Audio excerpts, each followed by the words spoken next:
Bonjour à tous, je suis ravie de vous retrouver sur le plateau d'Espace Prépa TV en compagnie de Christophe Germain qui prend la direction générale d'Audencia Business School.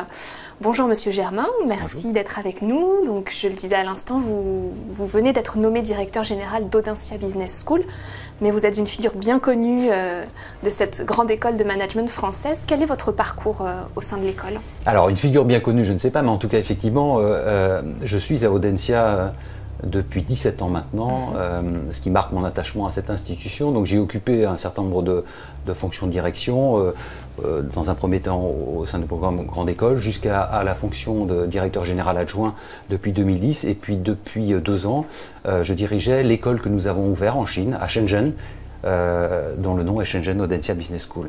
Très bien. C'est une école dont vous nous avez déjà parlé dans certaines vidéos. Je mettrai le lien pour ceux que ça intéresse en barre d'infos.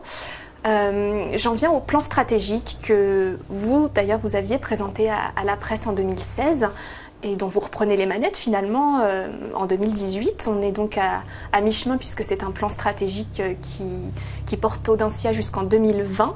Est-ce que vous pouvez en redonner les principaux points en quelques mots? Alors effectivement, comme vous venez de le souligner, nous sommes aujourd'hui au milieu du gué puisque nous sommes en 2018 et le plan stratégique avait permis de dessiner 5 grands axes au début de l'année 2016, le premier touchant à l'international, le second à la différenciation notamment avec tout ce qui touche à l'hybridation des compétences à double compétence, l'innovation, le portefeuille des programmes et enfin le business model et l'organisation de l'école. Donc nous allons à mi-chemin revisiter le plan, le réinterroger de façon à voir où nous en sommes pour corriger là où c'est nécessaire, se fixer de nouveaux objectifs de façon à porter nos actions jusqu'en 2020 et j'allais dire même cette phase d'analyse à mi-parcours va nous permettre également de nous projeter pour le moyen terme, à savoir le nouveau plan stratégique qui sera dessiné pour les années 2020-2025. Bien, un petit mot, puisque ceux qui regarderont cette vidéo sont principalement des élèves et des professeurs de classe préparatoire, un petit mot au sujet du programme Grande École, auquel il se destine spécifiquement. Qu'est-ce qui va bouger dans les semaines, les mois qui vont venir sur ce programme Grande École? Alors effectivement, le programme Grande École continue toujours à évoluer. Cette année, nous avons introduit un certain nombre d'évolutions majeures, dont d'une part le fait de doubler le nombre de places sur l'English Track, donc qui permet à des étudiants dès la première année de suivre l'ensemble de leur scolarité en anglais. L'ouverture de 2 nouvelles spécialisations, l'une dans le domaine des politiques en matière de responsabilité globale, l'autre dans le domaine de la communication et des médias, ce qui est possible aujourd'hui dans la mesure où nous avons une école de communication à Audencia.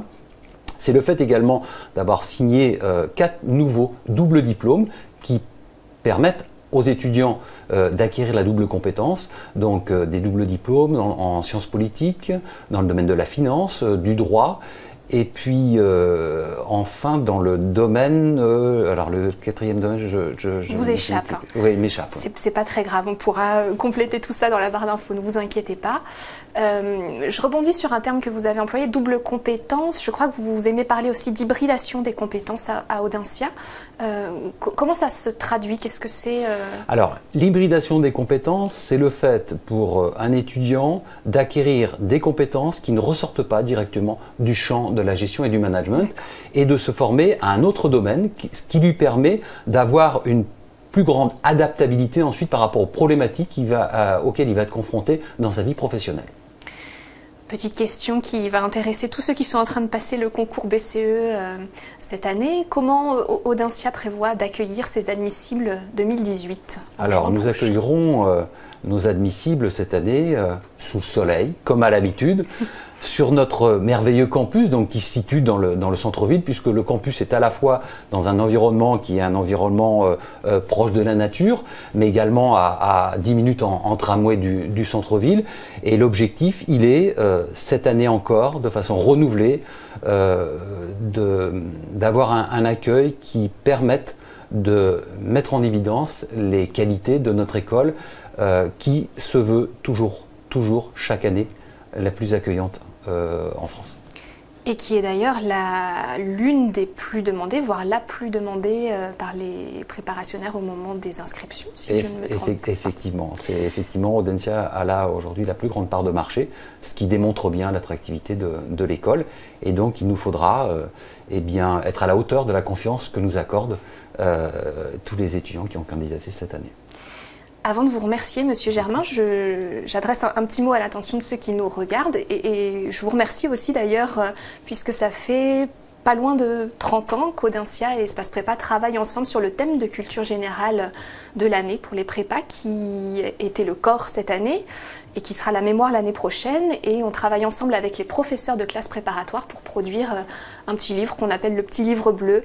Je vous mettrai des images et des liens en barre d'infos pour aller le consulter. C'est un recueil de textes en lien avec le thème de culture générale de l'année et on l'édite ensemble donc depuis presque 30 ans, Audencia et Espace Prépa. Et c'est un grand plaisir. Merci beaucoup, Monsieur Germain. Merci.